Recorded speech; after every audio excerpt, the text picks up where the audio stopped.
Hi. So, kararating ko lang sa aking hotel room. Wow, hotel room! Maliit na room lang siya. Room tour. Room tour. Hello! Kumusta kayo? Been so long. Grabe, no? Kararating ko lang dito sa hotel room ko at nagugutom na ako. Opo. Gusto ko lang i-share sa inyo. Grabe, no?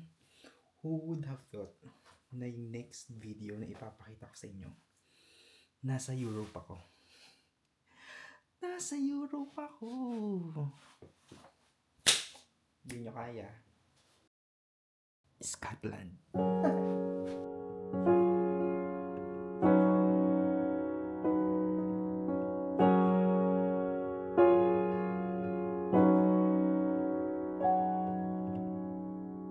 I can think of all the times you told me not to touch the light. I never thought that you would be the one. I couldn't really justify how you even thought it could be right, 'cause everything we cherished is gone. And in the end, can you tell me if it was worth the try, so I can decide? Leaves will soon grow from the barrenness of trees, and all will be alright in time. From waves overgrown come the calmest of seas, and all will be alright in time. Oh, you never really love someone until you learn to forgive.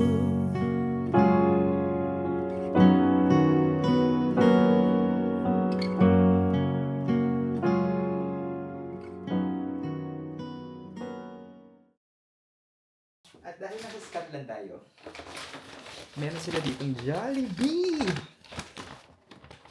Grabe, ang tagal kong nag-crave sa Jollibee kasi yung chicken dun sa Ireland. Hindi ko naman sinasabing hindi sila masarap, pero parang, hindi masyadong mamantika. Gusto ko ng mamantikang pagkain. Gusto ko yung ilalapit tayo kay Lord. Mamatay-matay na.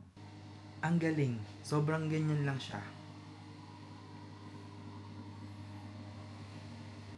Actually, ang choices naman talaga ng mga nag-tutor dito is may dorm type sila na accommodation. Pero parang ako hindi ko masyadong type yung dorm type na accommodation. Kasi, trentahin na ako. Baka mamaya puntahin pa ako dun sa mataas na na triple deck, di ba? So, nag-book na lang ako dito ngayon. Yan lang guys, kakain na tayo. Wait, para mas hinihingal ako, bahala na nga lang kayo. Yun, basta naglalakad ako sa gabi. Kasi naghahanap ako ng toothpaste at tubig. Though libreng tubig sa accommodation, pero hindi ko siya alam gamitin. Wala na si ate.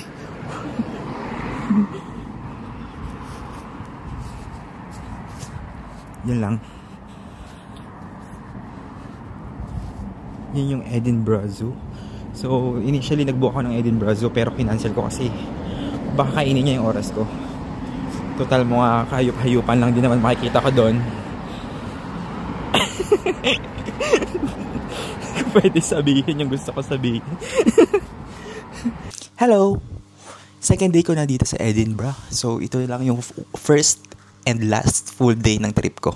Nakapag-book kasi ako ng number 1, the Edinburgh Dungeon. So, yung Edinburgh Dungeon, para siyang place na may mga play, may mga rides. I don't think may rides, pero nakakabasa ako na meron, pero well, tignan natin kung meron. Tapos, Edinburgh Castle. And then the rest is kung ano-ano na lang, di ba? Kung ano-ano na lang makita ko doon. At, ayun, basta. So, it's 8:30. 11 yung Edinburgh Dungeon ko.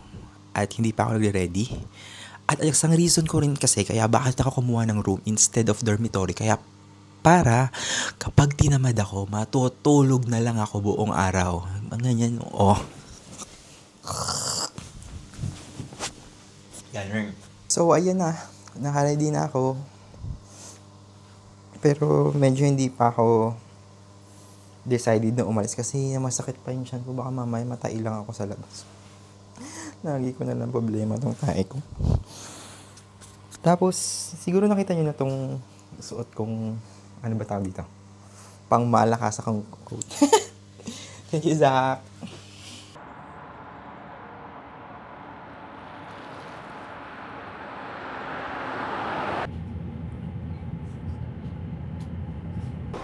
In fairness din naman sa Scotland, ang ganda niya rin talaga, be.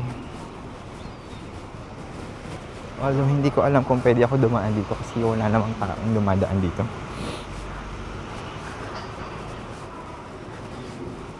Meron kasi ako pupuntahang tour, yung dungeon tour niya. So, ayun na nga, hindi ko nga alam kung nasaan na siya. At hindi rin ako sure kung tutuloy ako kasi ang sakit ng tiyan ko, be. Tangina, nasa na ba yung dungeon na yun?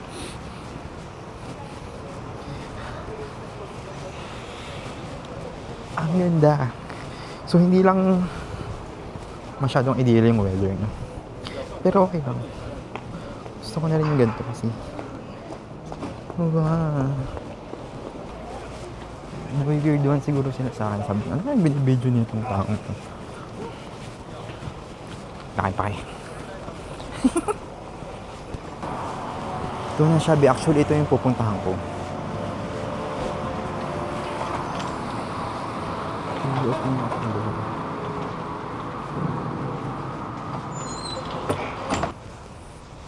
Hindi na nahiyain yung itaas. Kanina nahiya pa ako itaas pero hayaan mo na, turista naman ako dito.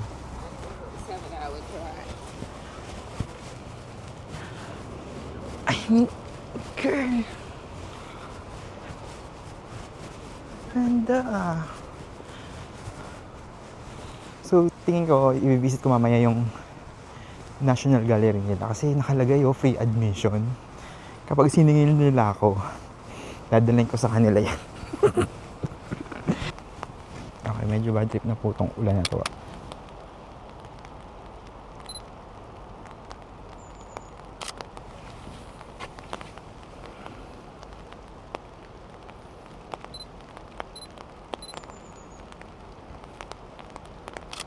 Hindi ko na alam kung maayos pa itong mga shots ko pero bahala na.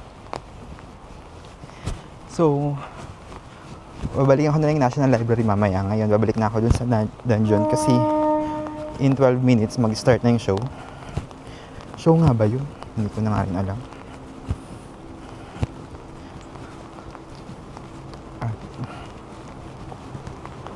Laban na rin ang ulan today. Buti na lang na itakas ko pa tong payong ko na to sa airport kahapon. Kung hindi, wala na. Natulog na lang talaga ako dun sa hotel. Pare, may hotel. Well, siguro, that's the thing na rin siguro kapag nagta-travel ako. Mas pipiliin ko na lang din siguro talaga na mag-book ng hotel. Kahit medyo mas mahal siya kasi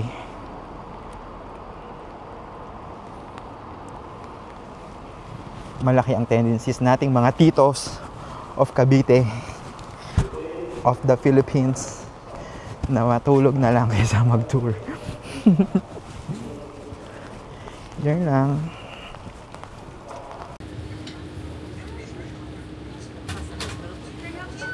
Yeah, I have Nutella and marshmallow.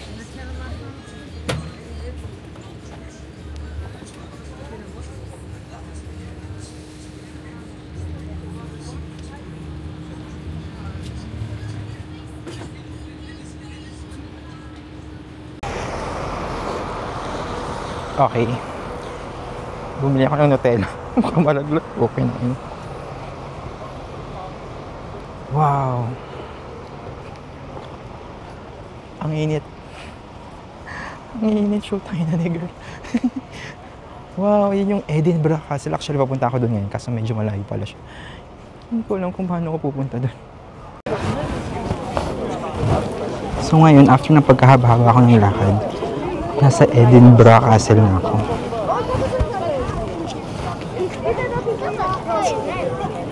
Doon, fairness. Grabe, no? May gumawa ng castle para sa gilid.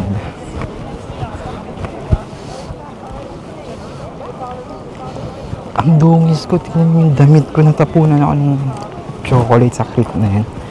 Isip bata talaga, buwisit. Pero tingnan nyo naman. Oh, ang daming tao dito sa castle kasi in fairness, parang ito na nga yung main attraction nila.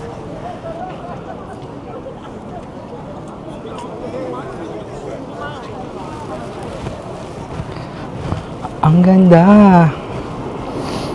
Ang ganda. Arte.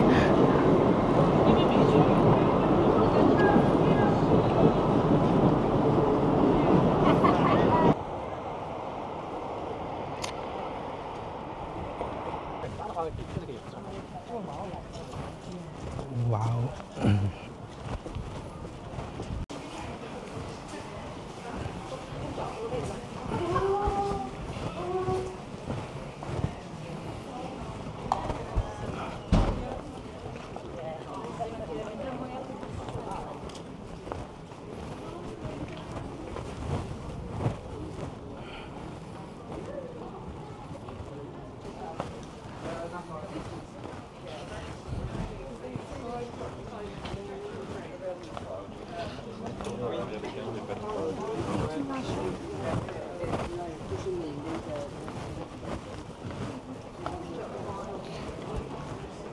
Audio guide.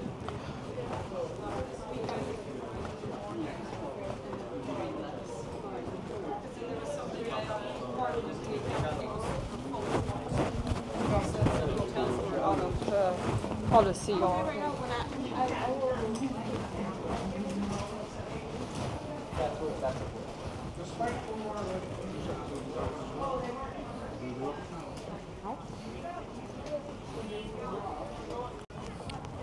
So, meron sila ditong ano ba to?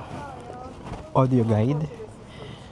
And fortunately, at wala siyang headphones, ilalagay mo lang daw siya sa tenga mo. At buti na lang meron siyang lanyard dahil kung hindi ko na naman alam kung ang saan ko isasabit. Game. Site orientation, Edinburgh Castle, the one. Ang dami naman din.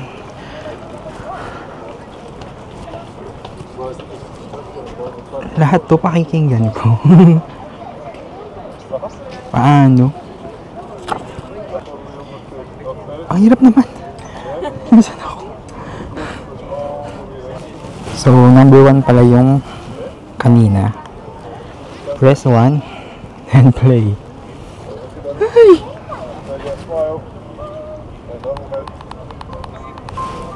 My first memory of Edinburgh Castle was when I stepped off the sleeper from London Oh. at the age of 6.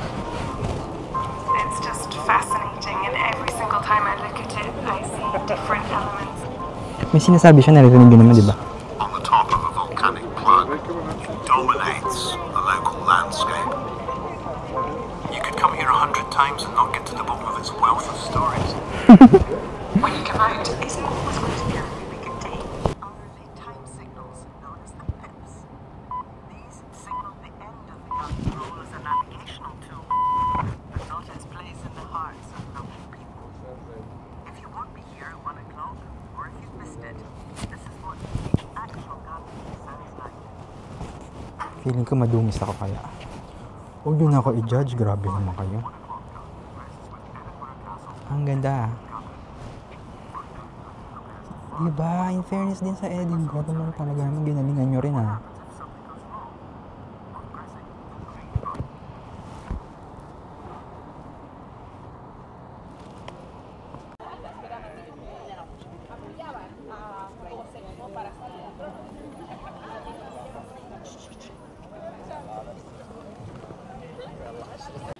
Ayan. Nakakahingan.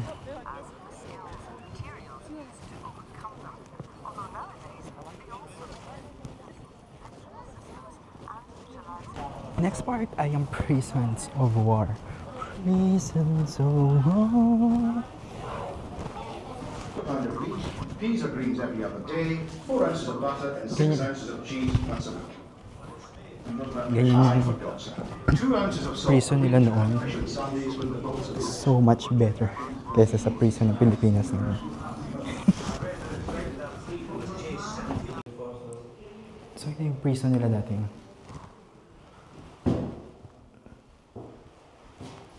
Mas malaki pa yun sa kwarto ko, be.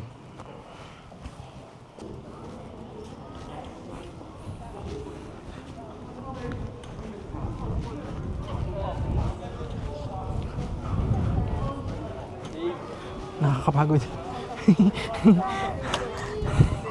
Pagod ng titos.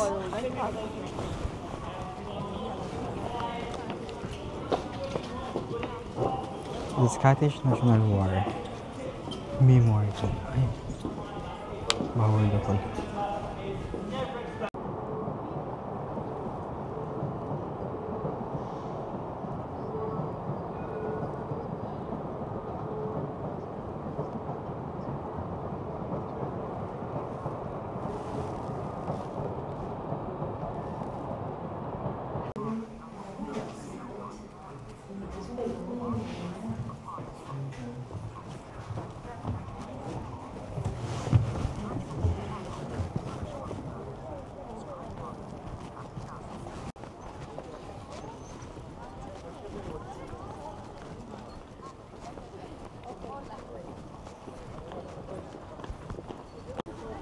It's time for the Tito selfies.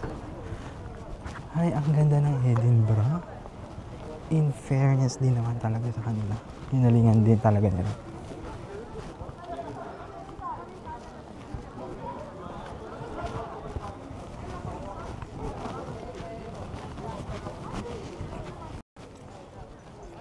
Okay, tatapusin ko na itong trip kong ito dito.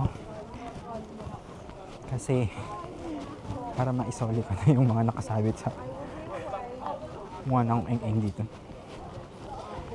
Lord. Ay, wait. Sige, last na. Stairs. Stairs.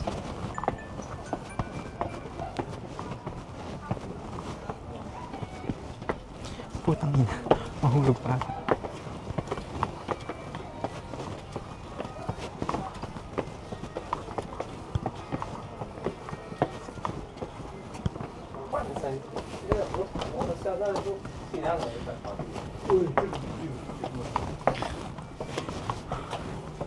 Pagod na. Hingal ako. Ay, wow.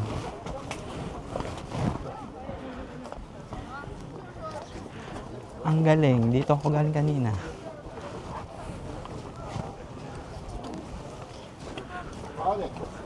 Ulit. Balik ako. Yun lang din pala yun.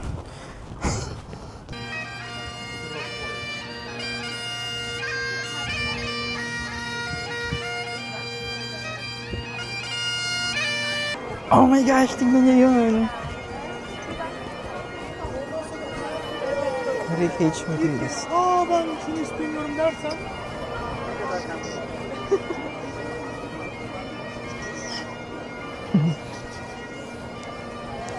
Ang cute.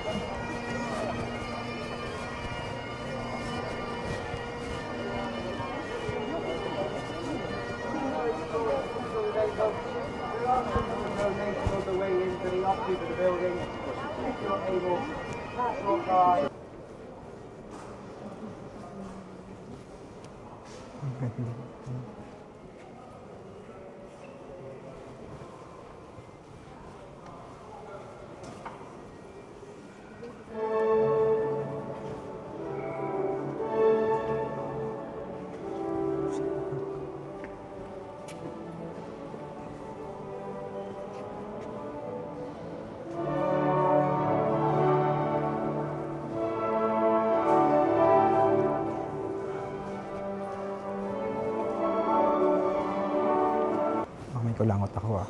Hindi napansinin ah.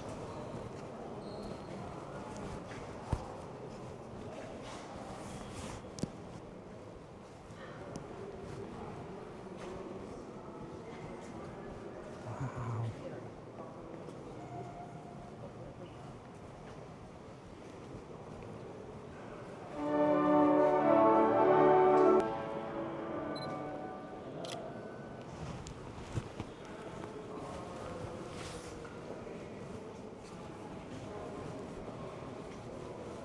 Ang ganda.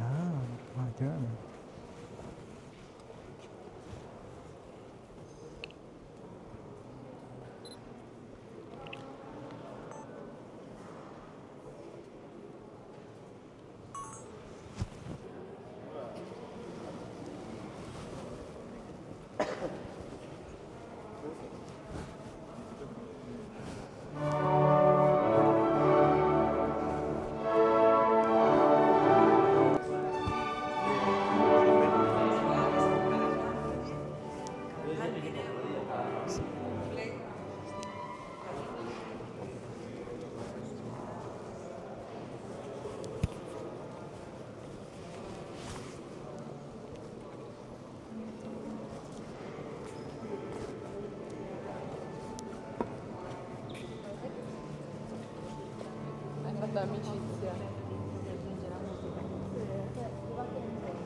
So, wala na akong particular destination. Lalakad-lakad na lang ako ngayon. Bahala na.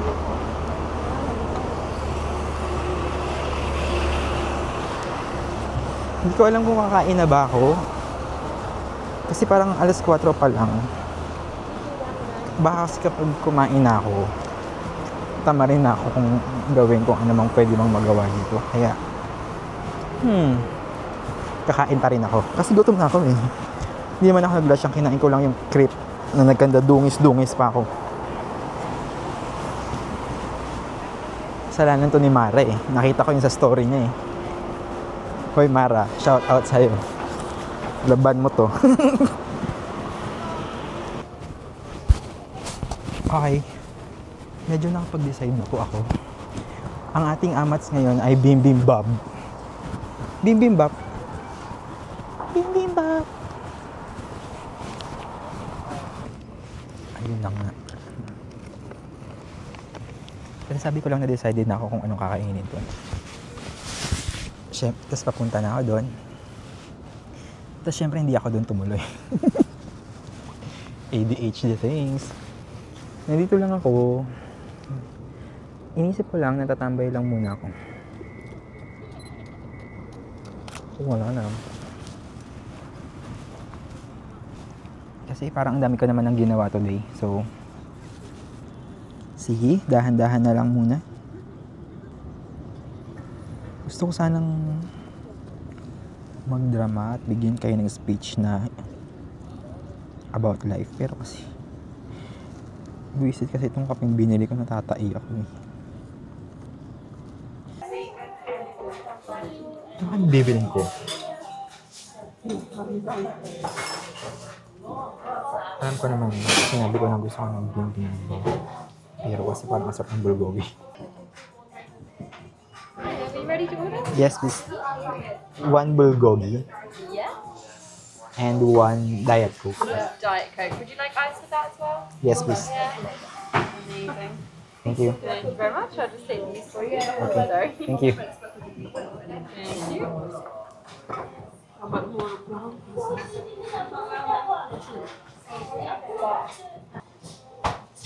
Dumating na siya, be. Ang dami niya na naman. Baka matay ang person. Yari na naman tayo, be.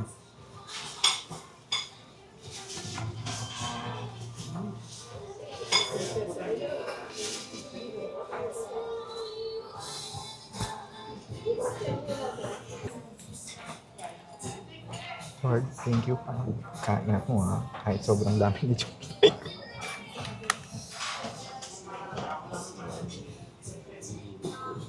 It comes with a miso soup, sabi natin girl. Sarap. Sarap talaga, 1,000 yan. Tay gutom. Grabe, busog na busog ako. Naubos ka. Sabi siguro ni ate. Tangina nung isang yun, halos dilaan yung plato, be. Kahit isang butil ng kanin, walang natira. Gutom ako eh. Hindi man nila ako kilala, hayaan mo na siya. Yun lang. So I think pauwi na ako kasi wala na rin naman akong gagawin. Sorry. Ang daming pailaw ni Edinburgh. Mura ba kuryente dito, be?